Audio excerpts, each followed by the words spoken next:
Yes, welcome back to TechPlus, another week where we discuss all the latest in tech, and unbelievably it is the 1st of June. We've now come to winter and the halfway mark almost of 2024. It's unbelievable. Hello, Kaine. Hello. Can you believe we're in June now? I think the only thing faster than the Samola cars at the hill climb is literally how quick the year goes by. Yes, that's a good way. January. That's a good way of putting it. And also, winter's here with a vengeance. There's still a lot of rain coming our way. It's frozen. It's really and I think it's going to get a bit colder, so you better... Definitely. Monday, there's a lot of rain coming. Is there Monday coming rain, eh? Yeah. Sunday, Monday. Also wind, even possibly a little bit of thunder. It's fine, my garden needs it, eh?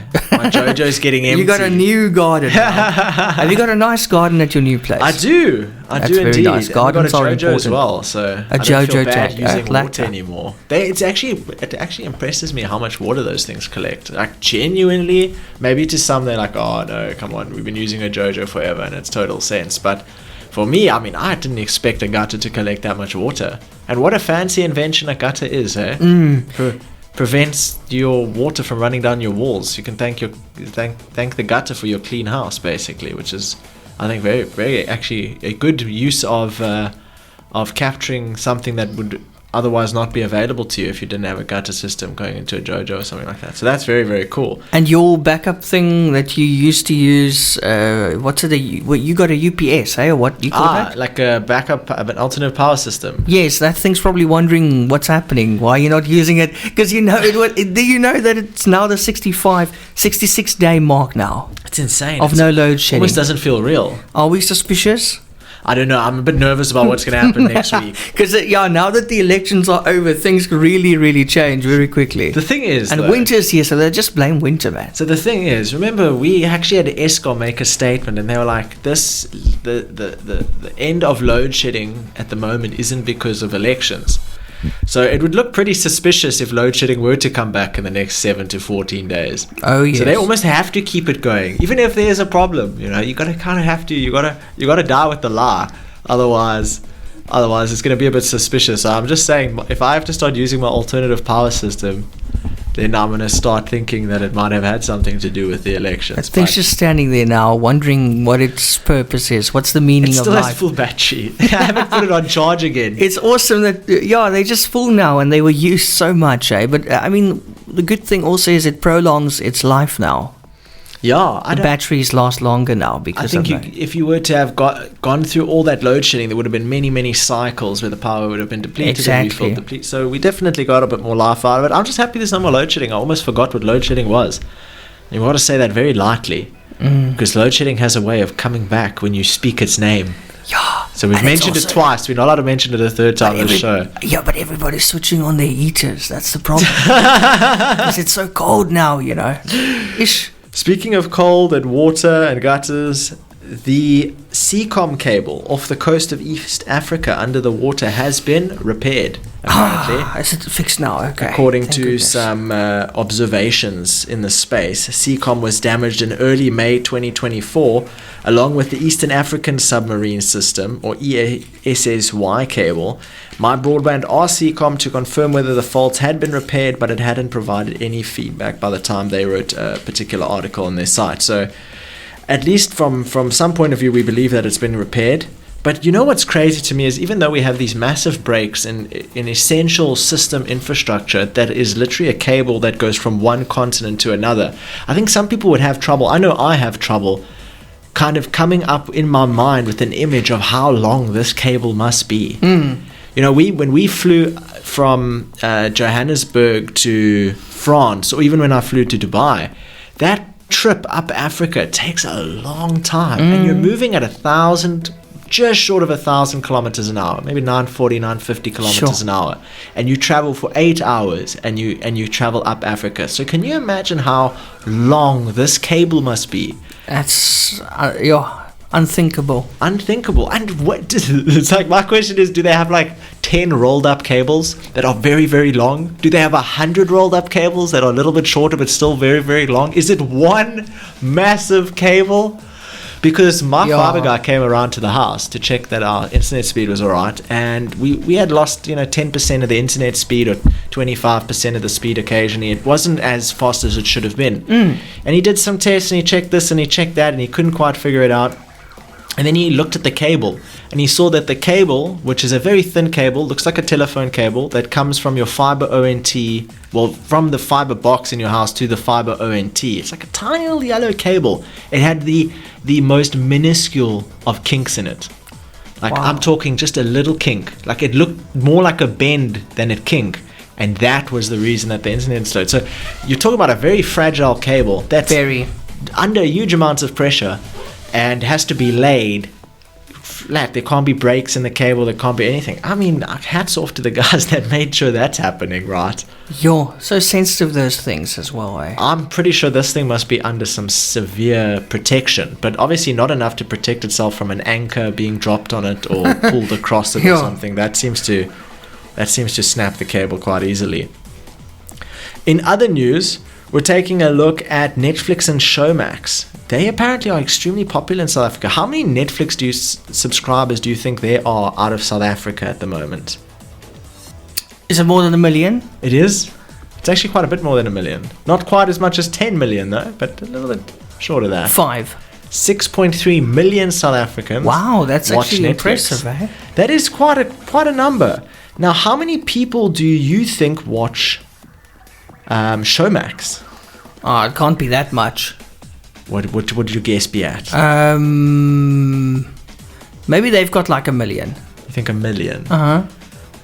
Well, they've got 3.6 million. Okay. Not bad, eh? Not bad. Still not where Netflix is. Shame I don't even want to talk about DSTV. They must be looking at these stats and crying.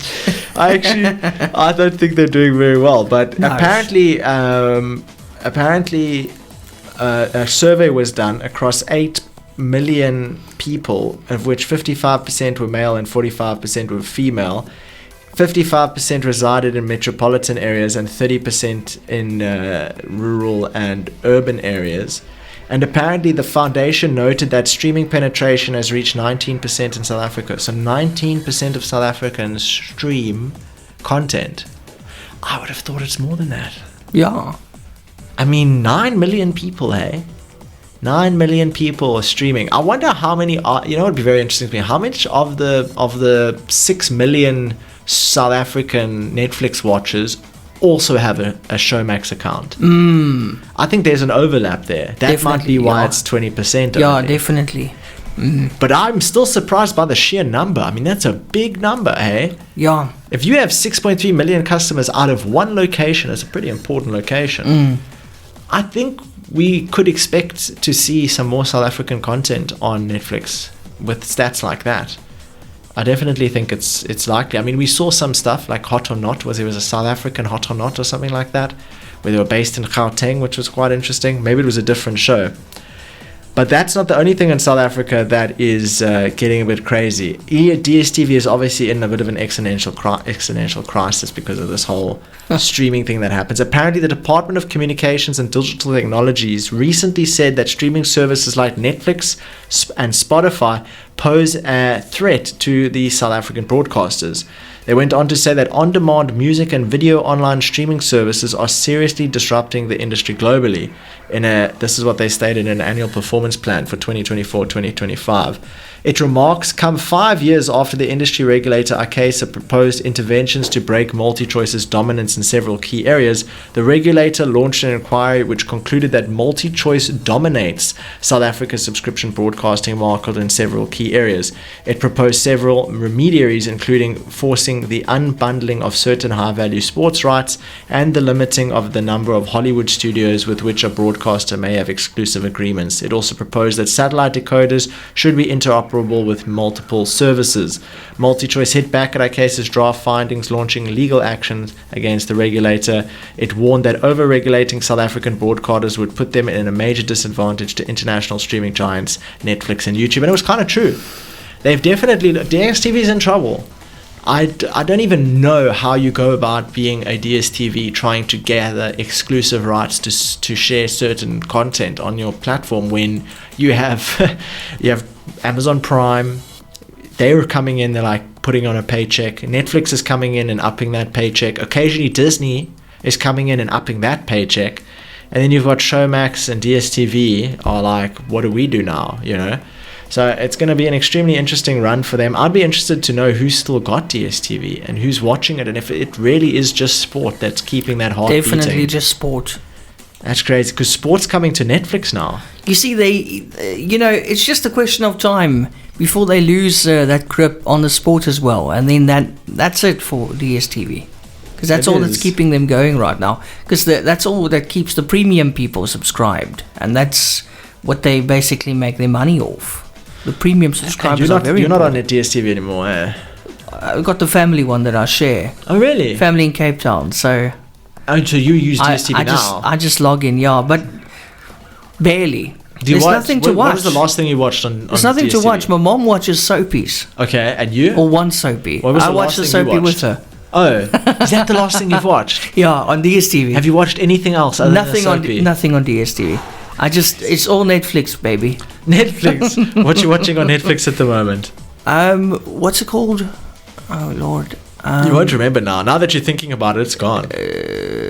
What's it? Oh, it's Young Sheldon. Really? That's a good show. Very good show. Take my yeah. hat off to that show. It's a good show. Very cute. And Yes. it's nice if you watch Big Bang Theory also, because it's a prequel. Yeah, I think we're busy watching. We watched Dead Boy Detectives. That was pretty good. And we were watching Gentleman, which is not a comedy at all. Gentlemen, I saw that one coming up a few times. Is it good? Because I saw the one guy from Breaking Bad. It's a playing. good show, but it's definitely like a Breaking Bad kind of intro. You know, you But kind that's of watch good. it like, damn. Like, this it's is gonna be serious, intense. yeah. It's a serious show, yeah. Okay, well, serious I must show watch for it. serious viewers I like it. who like serious things. So it's like is it like a kind of a crime drama thing? It's like a crime drama. It's like a British. It has a British element to it. Oh, nice. Or at least a European element to it.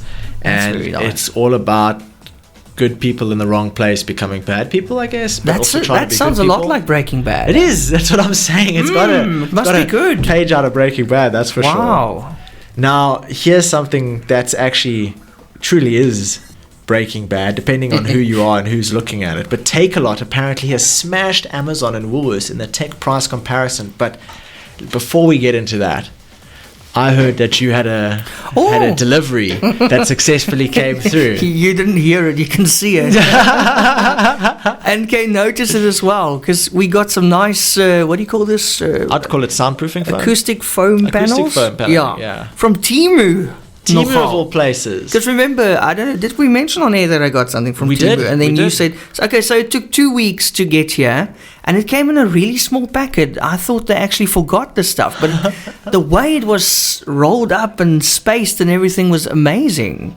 Wow. When the courier came, I was like, wow, how did you guys fit it all in here? I thought something was missing. So let me know. There's even a little carpet in there. So you went to the Timo app, and it's a big carpet. You went to the Yeah. Timo app, you found your products. Didn't matter. You created an account, added them to your basket, and checked them out. Yes, and then I think not even a week later, you get a message saying you have to pay custom tax because Okay. it's now arrived at the border or whatever in South Africa. You pay it because if you don't, it's going to delay your order. So you got to pay it immediately.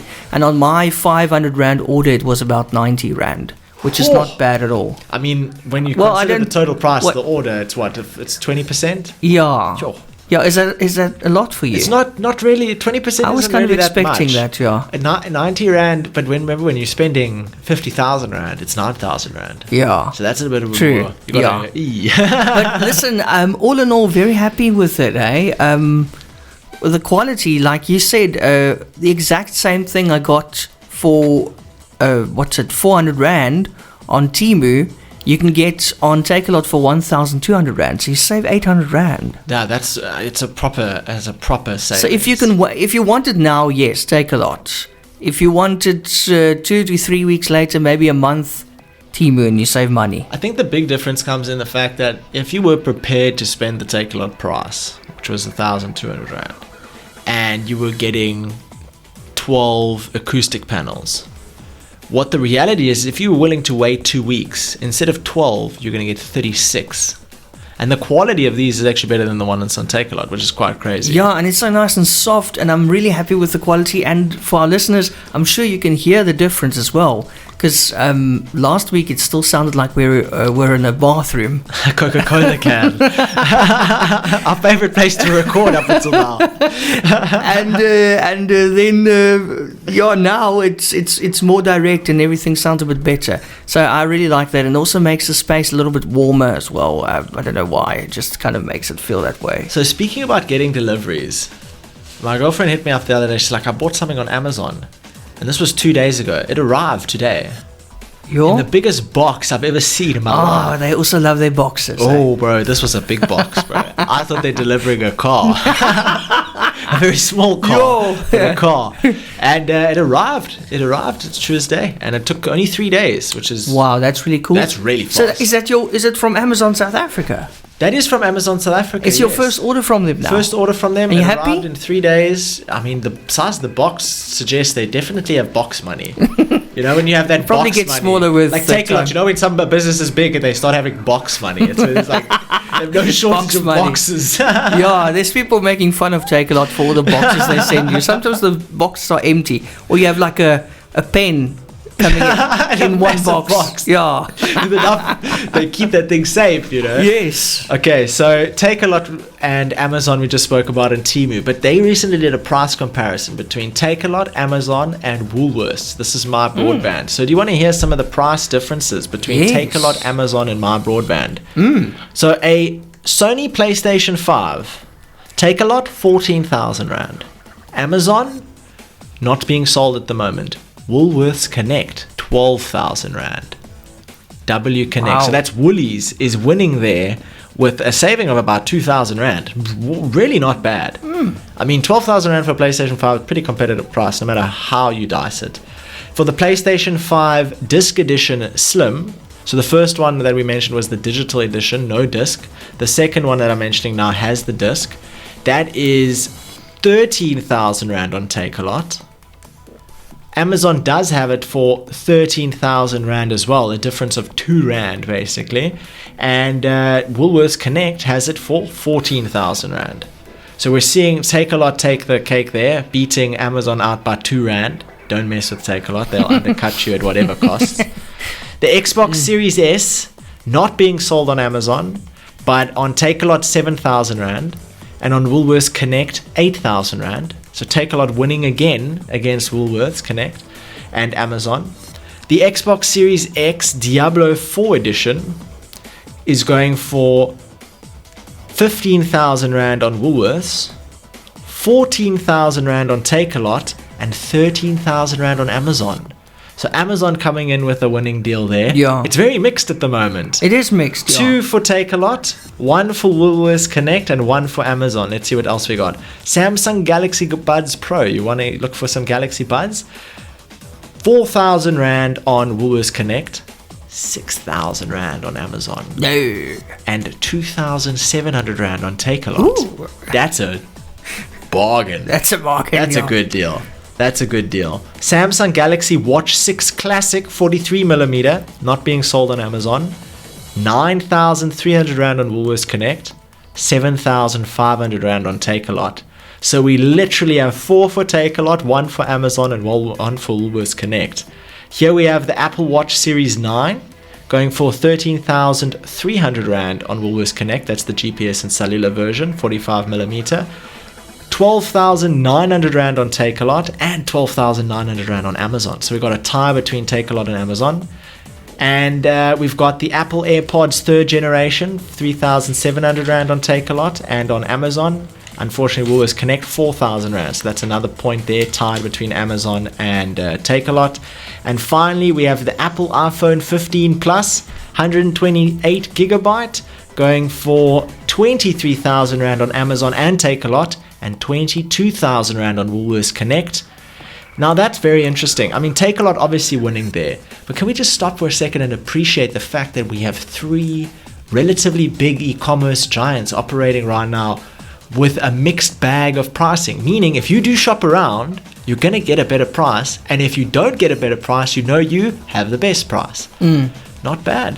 I mean, there's pretty reasonable savings here. If you had bought all of these things, you'd save like 10,000, 15,000 Rand. Really spoiled for choice now. Yeah, we'll That's ask really spoiled nice. for choice. I mean, even with Temu, I don't know what the Samsung will look like coming from Temu, but at your own risk with the Temu. But I think we shouldn't underestimate Temu, hey? I mean, sure, you get some bad products on there and bad quality, but you also get some gems, Might get an Apple iPod.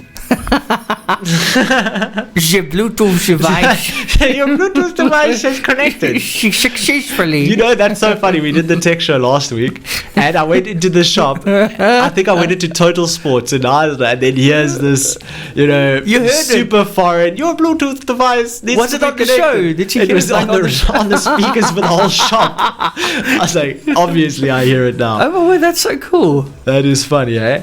And apparently there's some delivery bike chaos at the moment. Did you hear about that? So apparently there was someone that actually made a bit of a stink. A guy by the name of Hein Jonker apparently said that some of these delivery companies aren't properly vetting their drivers. And apparently that if some of these drivers that are coming from other countries have a driving license that they got that just automatically lets them ride a bike, and then they're coming in riding a bike. Oh. And interestingly enough, Spar Group's national PR manager told My Broadband that its extensive recruitment protocol is designed to ensure the highest standards of safety and compliance for Spar 2U riders. So that's Spar's delivery service. They said our process includes rigorous vetting of driver and asset information to meet all legal requirements. Foreign national drivers would have to implement additional checks to ensure adherence to the regulation 1101 of the National Road Traffic Regulations. Each new recruit undergoes an on-road skill assessment and is paired with an experienced driver for their first week of employment. That's a pretty strong argument to someone who's creating a stink. But the weird thing is that Pick n Pay ASAP and Checkers ShopRite declined to comment with My Broadband's inquiry into their driver vetting processes. So we'll follow this case on slowly and surely, and we'll see what happens. But I've never met a bad driver, to be honest, from whether it's Checkers 6060 or Pick n Pay ASAP or even Woolies. I've never really seen someone that I'm like, I don't think this guy can drive. So maybe it's more predominant in some of the more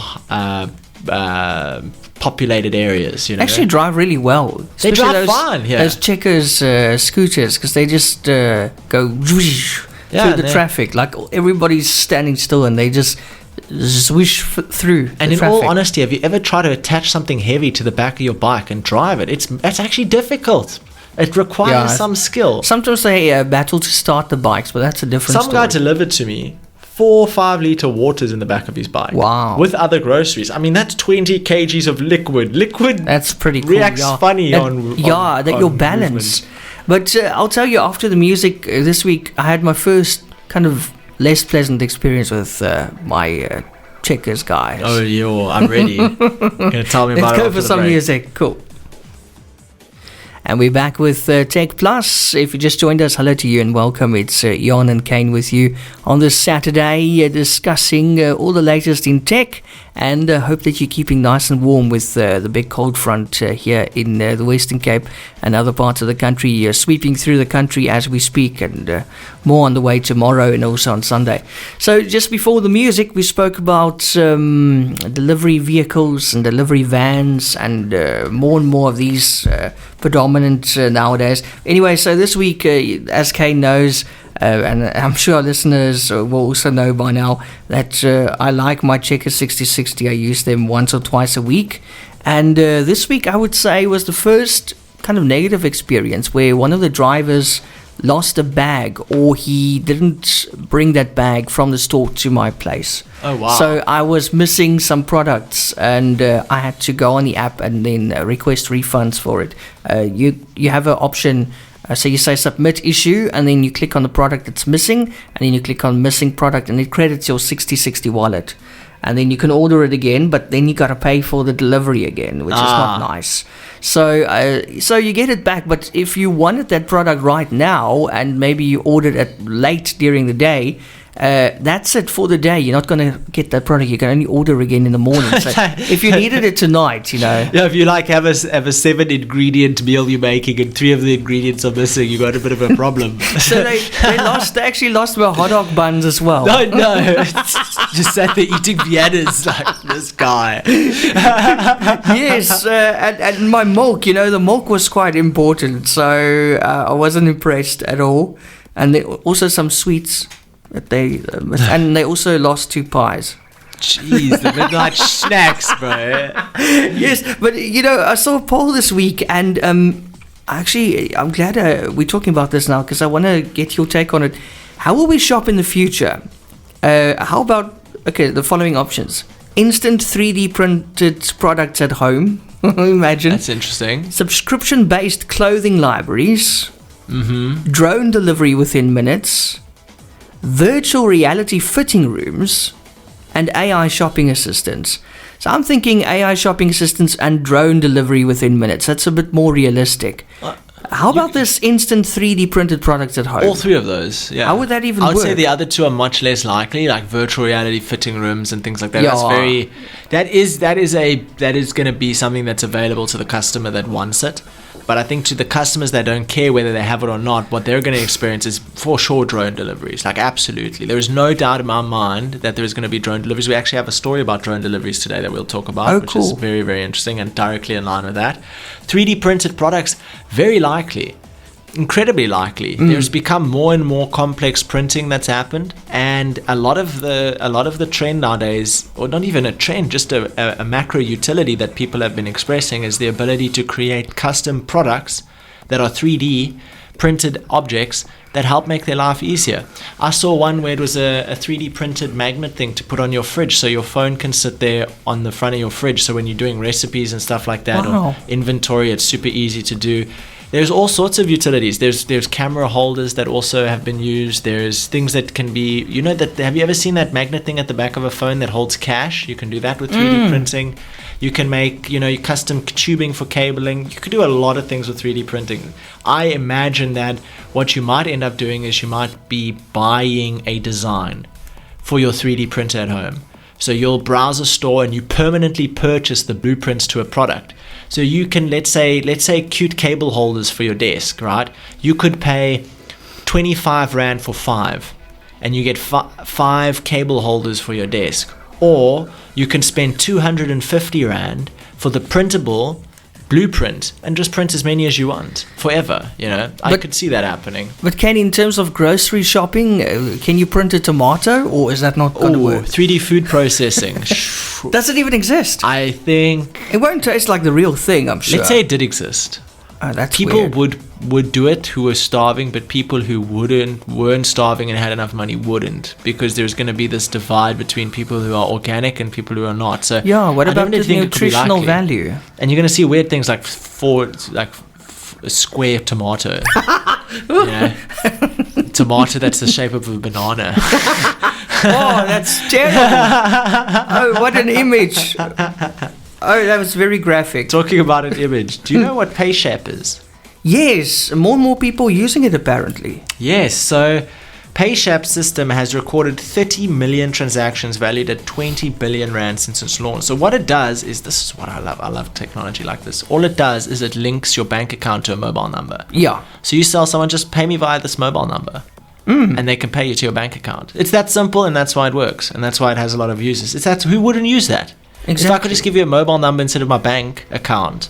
First of all, a bank account is pretty hard to remember. It's like it's not something you look at every day. It's not something you give out every day, and it's not something that you use every day. But a mobile number you use very often, whether you're signing up to something, or whether you're verifying your mobile number to create an account somewhere, or whether you're giving someone your number to contact you later, or whether you're creating a business networking exercise or something like that. Everything you do is through your cell phone. So it only makes sense to connect a bank account number to your cell phone. In fact, WeChat, well before PayShap, used to just allow you to, it had an integrated payment system. So imagine your chats on WhatsApp, you could just pay people. Hey, can I borrow your car for a week? No, but you can pay me. Okay, how much? 5,000 Rand. Okay, I've paid the money. Easy like that. Just like that. Just like that, straight within your chat browser. Very convenient. And that's what X is trying to do. X is trying to bring payments, it's trying to bring messaging, it's trying to bring open, free communication, it's trying to bring a marketplace in. So it's a place where you can WhatsApp your friends, browse a marketplace. It's basically Facebook with Facebook Marketplace having a wallet inside of the Facebook Marketplace that you can use to buy products and things like that. It's the future. Does WeChat still exist? Oh yeah, very popular in China. Yeah, but here in South Africa, you never hear somebody saying, add me on WeChat. No. Never. I've never seen anybody. I think you're the only one I know who uses WeChat. I think with things like that, it's just like Signal and Telegram. It's mainly ruled by the populace. The populace your friend has to use it for it to be useful to you. Yeah. WeChat is not useful to me if my friends don't use WeChat. But if I insist on one of my friends communicate to me through WeChat, and every friend that I speak to, I insist that he speaks to me through WeChat, you're probably going to find that WeChat becomes more popular. But there's no necessity for that. There's no drive for that. There's nothing that says I shouldn't use Signal or Telegram or WhatsApp. So where these bigger corps have this monopoly is just where it just so happens that it's almost 100% used in this particular monopoly. So in China, it's WeChat, and in European areas, it's more WhatsApp, and in some of those overlapping areas, there's like the guys who want to remain super anonymous, like the Signal users and the Telegram users. But ultimately, if your friend don't use it, it ain't useful. It's just that simple. True. And Stir Kinekor is staying alive. Staying alive. They called for business rescue. Remember that? Yes. They were in business rescue. So apparently Stir Kinekor CEO Mark Sardi believes cinema has a bright future in South Africa despite headwinds like the popularity of streaming services, which we just discussed. Load shedding and the effect of Hollywood actors' strikes as well has caused a little bit of difficulty for them. So in an interview with 702, Sardi explained that load shedding impacts Stir Kinekor's operations and can also de-incentivize South Africans from visiting movie theaters. Last year, despite miraculous periods of no load shedding, we probably had the most intense period of load shedding between April and September of last year, and that impacts consumer behavior. If you go onto the drug of watching a streaming service at home and you're worried about traveling through traffic lights that don't work to a cinema that may or may not be on, it does become a bit of a disincentive to go, which is kind of a fair point. What he's basically saying is, once you get hooked on streaming and you can just stream it from your couch and you can order KFC right to your house and you can all enjoy it, and you've got a nice big TV screen or you've got a nice big projector and it's always working and you've got a backup power solution, you don't really want to drive and have to deal with the road traffic in a load shedding environment or arrive at a cinema and it's not working. So they had a lot of hardship that they were struggling with. But apparently, they're still doing around. They say they've got about a gap of around 6 to 8 months of content that they don't have, which is from writer strikes and COVID and things that they're still trying to catch up on. Sure. But some way, somehow, they're still staying alive. Apparently, you pay for about half of whatever you get in ticket prices to the movie businesses like Hollywood and things like that. So they got about a 50% markup on that. But they're still alive. They're still doing well. That's amazing. Business Rescue has rescued the business, so that works well. And then before we go over to the next topic, Botswana has just approved Starlink. So another African country to approve Starlink services in the country before South Africa. Because this week something happened with one of the Starlink dealers here in South Africa. What happened? I think they confiscated the equipment or whatever. Like hundreds or thousands of people were cut off. Oh, because wow. this dealer was selling Starlink kits. Oh, wow. Unlawfully. So, apparently Botswana granted a license to SpaceX's Starlink unit, and it's the latest African nation to allow the internet service company to operate. And regulators in the Southern African nation were asked to fast-track approval of the license. And the president said in remarks posted on his official Facebook page, the decision to grant the permit was taken after recently meeting with Starlink executives in Dallas. He said he gave them 2 weeks to fast track it, and they have already been given a license. So there you go.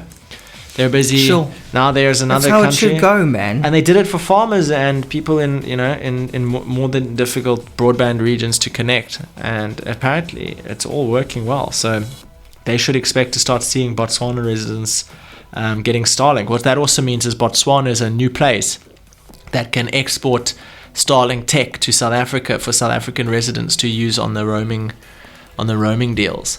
So that's going to open up more more illegal Starlink trade. Sure. Such a difficult thing to stop if you're not interested in, in improving South Africa as a country, or is South Africa improving Starlink as a network operator? So next up, we're taking a look at Acer, that's brought a new type of screen to the market. It's a 32-inch 4K OLED monitor. We spoke about the difference between LED, OLED, mini LED, and VA paneling, and all these different types of panels that make up different types of computer monitors, and what makes them good and what makes them not. And OLED has this feature called infinite contrast, which just means that the blacks on the screen can go so black that the screen appears off. What's the one with the burn-in? That's OLED. Okay. So OLED, if left on something for too long, will burn into the screen. But because it has such high brightness and such low darkness, like it can go so dark that a TV appears off. It basically is off because it can turn off individual pixels. So off is off. It can create burn-in. So mini LED is another technology that is used to create a similar effect to OLED in terms of the contrast, but without the burn-in. But you'll see that OLED TVs you need in fear, because most of them, the software that comes with the OLED panel is built to go into power saving mode relatively quickly, or show a screensaver if it detects that there's no movement in the picture. So they have got relatively clever there. But this Asus monitor is super duper cool. A 32-inch 4K monitor, right? It can do two things. It can switch between being a 4K monitor and a 1080p monitor. Cool. So when it's a 1080p monitor, can have up to 480 hertz. So a normal monitor can achieve about 75 hertz, which just means the frames per second that the monitor can display. So if you're watching a movie or you're playing a game, you're interested in how many hertz that thing can knock out, because the more hertz it can do, the smoother the picture. So it can switch between being a 1080p display at 480 hertz or being a 4K display at 240 hertz. So that's crazy. It can do between 275 nit brightness and 1000 nit brightness, which is how bright it can go, which is relatively impressive. And it's retailing in America at about $1,200. So it's quite expensive, but for the right person, it's actually a pretty solid piece of tech. And definitely something that I haven't seen or heard of before. A dual hertz monitor, something that can be 2 resolutions, 2 hertz at once. That's pretty cool. Never heard of that before. Next, we're taking a look at, apparently, have you ever heard of Playdates? I had those when I was a kid. It's like a little mini Playdates. Yeah, the I old thought you're being school one. serious. I'm freaking old, man. So Playdates is essentially like a Game Boy of the current world. It's something that you can play games on. It's like a little handheld console device.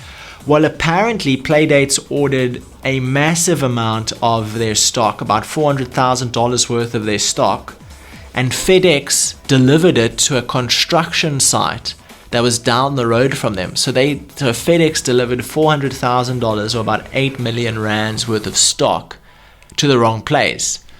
And somebody came round and stole them. Right, and then they started making a big scene and, kind of making a big commotion about it, and people started spreading the news. And apparently that stolen tech was just dropped randomly at a restaurant.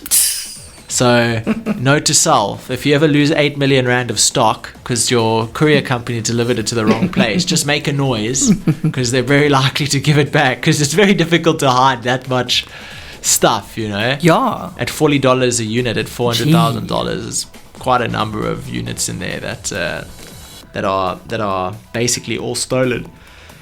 And then the next thing is PlayStation, for those of us who are gamers, has announced that they will have more games that are available on PC. Some, in fact, will launch with PC.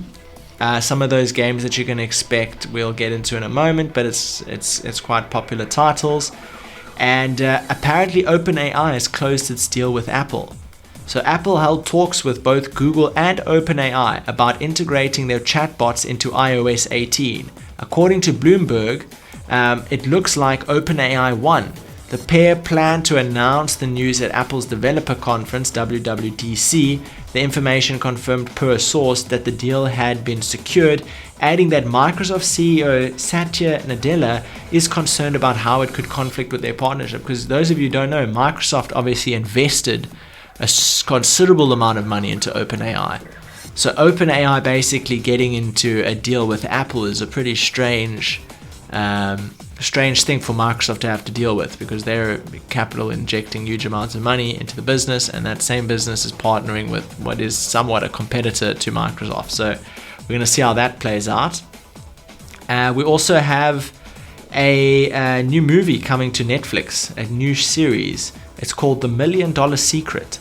It's a new game show, kind of built off of what we saw from Squid Games. Oh, okay. So this is a new game of predator and prey, apparently. It has 12 players, all trying to secure a $1 million jackpot.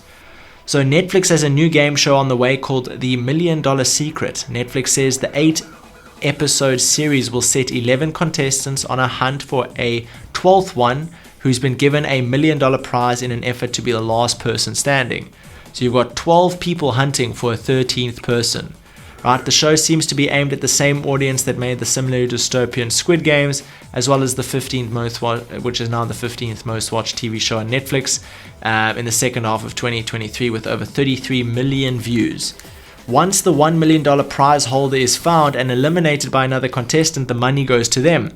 Netflix wrote, but it involves some serious strategy. Players who find that prize early will become everyone else's target, but if they wait, they stand a chance of not finding that person who has the cash. So basically what happens is 12 people are hunting for a 13th person. If you find that 13th person, you can eliminate them and you become that person.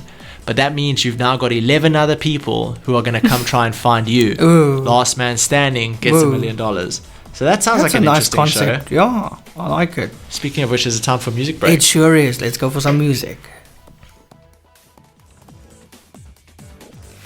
Welcome back to TechPlus. It is now the final stretch for this week as we discuss all the latest and the biggest stories in technology.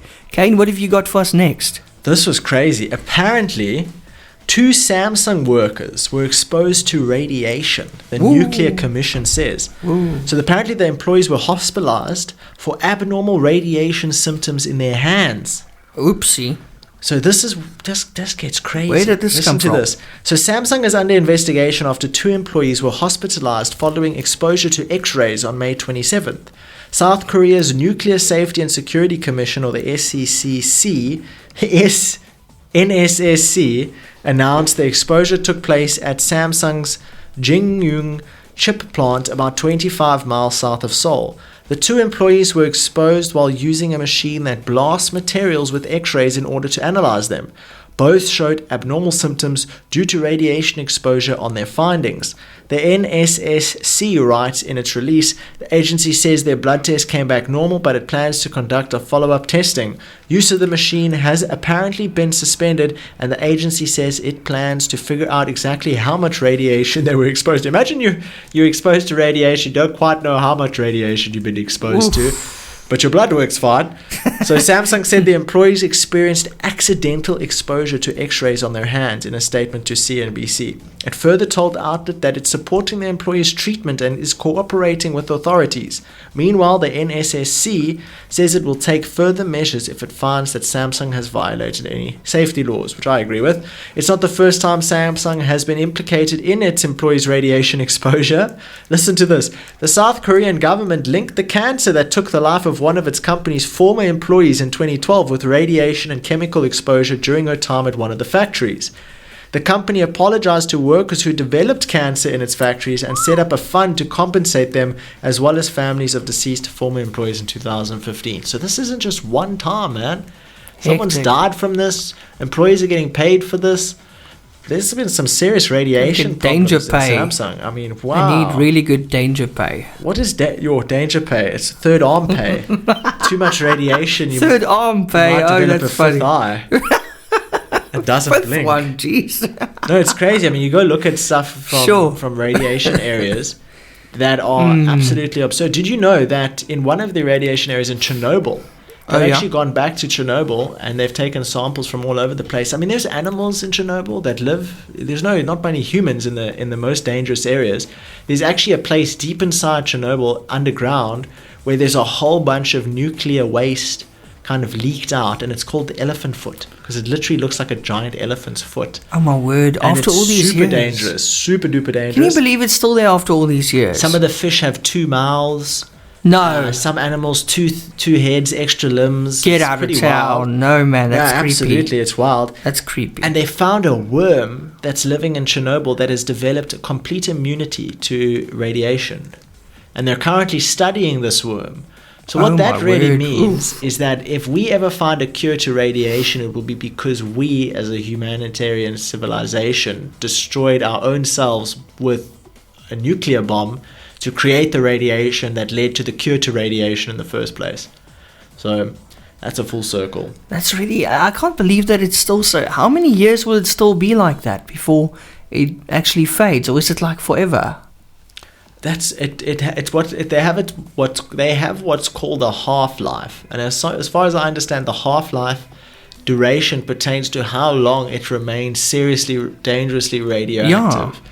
And sometimes it's like 25,000 years, 5,000 Oh my years word. half-life. It's like crazy. So basically forever. It's for our whole lifetime for sure. You know, Oh, that's it's really like, sad. for sure. Apparently, this is crazy. For anybody out there that plays video games and is frustrated by hackers, don't worry. And for anybody out there who makes people's lives harder by being a hacker, be worried. Because Activision has been awarded a $14.5 million settlement in a Call of Duty cheating lawsuit. So apparently the court also ordered the defendants, called Engine Owning, to turn their website over to Activision. So Activision notched a second victory in an ongoing legal case against Engine Owning, a cheat maker that the company sued in 2022. Yesterday, District Judge Michael Fitzgerald ordered several defendants, including Engine Owning itself, to pay the company 14.5 million rand for their creation and distribution of the Call of Duty cheats. In addition, the judge ordered Engine Owning to turn over its website, stop making and selling cheats, and pay $300,000 in attorney fees to Activision. You can find a PDF of the ruling online. The site engineowning.2 is apparently still operating today, offering cheats like an aimbot that automatically aims and fires, or the ability to see other players through walls for many games, including several in the Call of Duty series. Activision had previously won $3 million in a pair of settlements with 2 of the people, and it's involved Engine Owning in IGN's notes. So there you go. Don't hack. It's bad. If you do, you're going to get sued, especially if you're the one making them. But it's interesting to see that there's actually, hacking just used to be this thing that no one really paid much attention to. If you were a young kid and you went to your parents, you're like, I'm so annoyed there's this guy that keeps cheating in the game. Mm-hmm. They were like, just stop complaining, live a little, go play outside, do something fun, Mm-hmm. But now it's such a serious thing that Activision hasn't just sued these one people, but they've also managed in certain states in America to be able to arrest someone for cheating. So if you're playing a video game and you're paying $30 a month for a subscription to a piece of software that lets you basically have an unfair advantage, you can go to jail.